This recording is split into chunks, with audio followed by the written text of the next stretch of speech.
Hello दोस्तों, नमस्कार। कैसे हैं आप लोग? चलिए, स्वागत है आपका अपने चैनल ट्रिकी सॉल्यूशन पे। ट्रिकी सॉल्यूशन आपके लिए हर दिन exam oriented notes, exam oriented questions लेके आते हैं। नोट्स में आपको सिर्फ नोट्स मिलती हैं और एक क्वेश्चंस में आपको क्वेश्चंस और 4 ऑप्शंस मिलते हैं, जो कि एक तरह से प्रैक्टिस सेट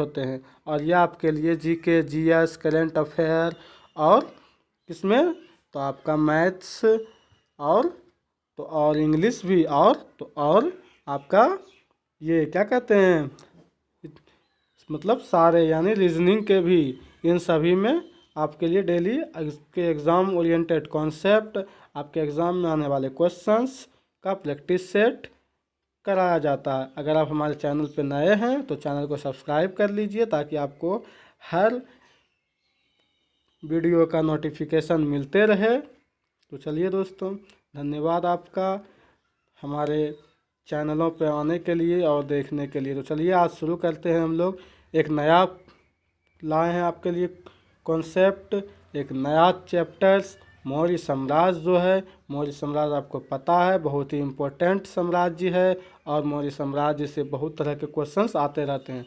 तो चलिए शुरू करते हैं मौर्य साम्राज्य में कि मौर्य साम्राज्य जो है, इनके संस्थापक कौन थे। तो मौर्य साम्राज्य के संस्थापक कौन थे? तो चंद्रगुप्त मौर्य थे। कौन थे मौर्य साम्राज्य के संस्थापक? चंद्रगुप्त मौर्य थे। चंद्रगुप्त मौर्य का जन्म कब हुआ था? तो चंद्रगुप्त मौर्य का जन्म 345 ईसा पूर्व में हुआ था। आपका क्वेश्चंस इस तरह पूछ सकता है कि चंद्रगुप्त मौर्य का जन्म कब हुआ था। तो ऑप्शन में 345 ईसा पूर्व रहेगा, उसी में आपको टिक करना है। फिर मौर्य वंश का संस्थापक कौन है? तो चंद्रगुप्त मौर्य हैं। ऑप्शन रहेगा, आपको बस उसी में टिक कर देना है। तो चलिए फिर है, धनानंद को हराने में चाणक्य ने चंद्रगुप्त की मदद किया। अब देखिए, धनानंद जो है वो राजा थे एक, और चाणक्य जो है इनसे बदला लेने के लिए, क्योंकि धनानंद जो है चाणक्य को एक बार भरी सभा में बेइज्जत कर दिए थे, जिसके कारण चाणक्य उसी दिन प्रण लिया कि धनानंद को अपने राजगद्दी पर से हटाकर हम किसी और को बैठा के दिखाएंगे उनको।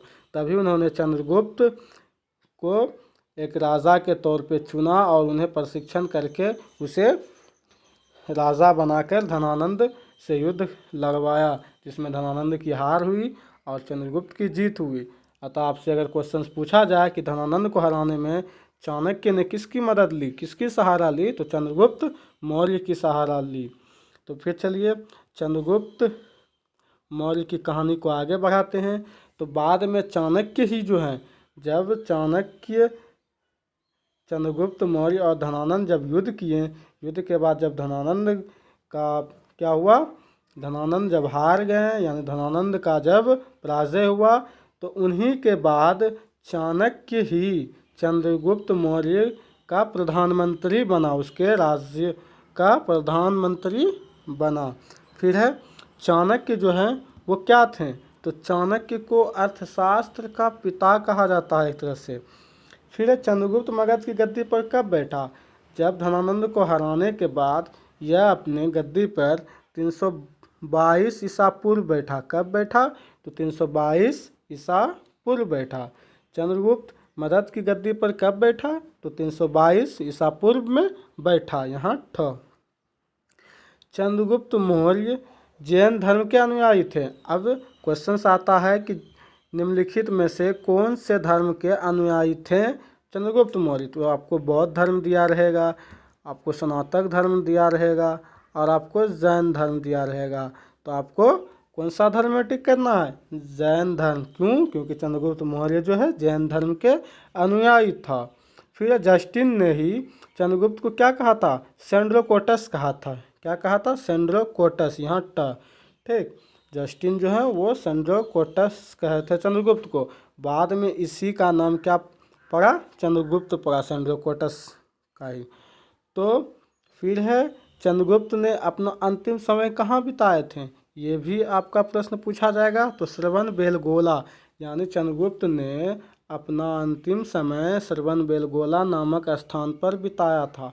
फिर चंद्रगुप्त ने जो है 305 ईसा पूर्व में सेल्यूकस निकेटर को हराया। सेल्यूकस निकेटर जो है उनको कब हराया था चंद्रगुप्त मौर्य? तो 305 ईसा पूर्व में हराया था। चलिए अब आगे चलते हैं।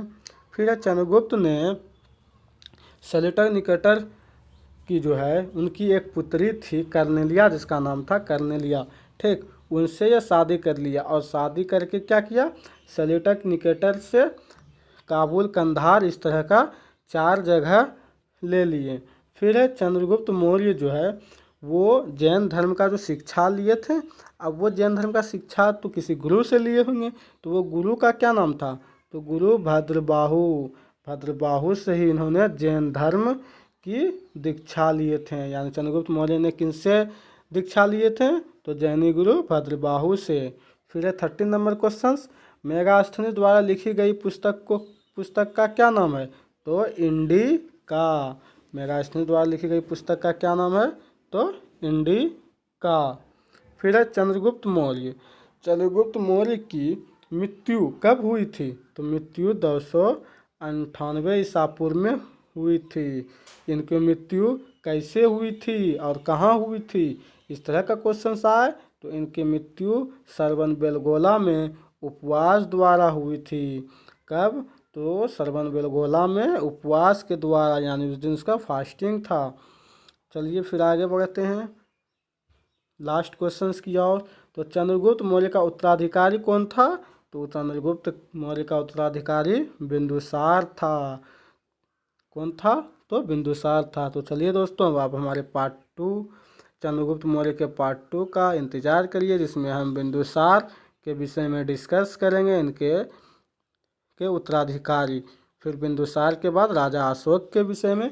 इसी तरह आपको पूरा मौर्य वंश, पूरा मुगल वंश, सभी चीज़ों के मतलब पूरा हिस्ट्री हो या पूरा ज्योग्राफी हो वो करा देंगे आपको। और चाहे वह फिर मैथ भी हो और साइंस भी हो, रीजनिंग भी हो, इंग्लिश भी हो, और सभी का टेस्ट भी आप से लेते रहेंगे। यानी 20 क्वेश्चन, 25 क्वेश्चन सभी इस टॉपिक का आपको देते रहेंगे। तो चलिए दोस्तों, आपसे रिक्वेस्ट है आप हमारे चैनल्स को सब्सक्राइब ज़रूर कर लीजिए और शेयर कर लीजिए, ताकि आपको हर तरह का नोटिफिकेशन मिलते रहे। तो धन्यवाद आपका।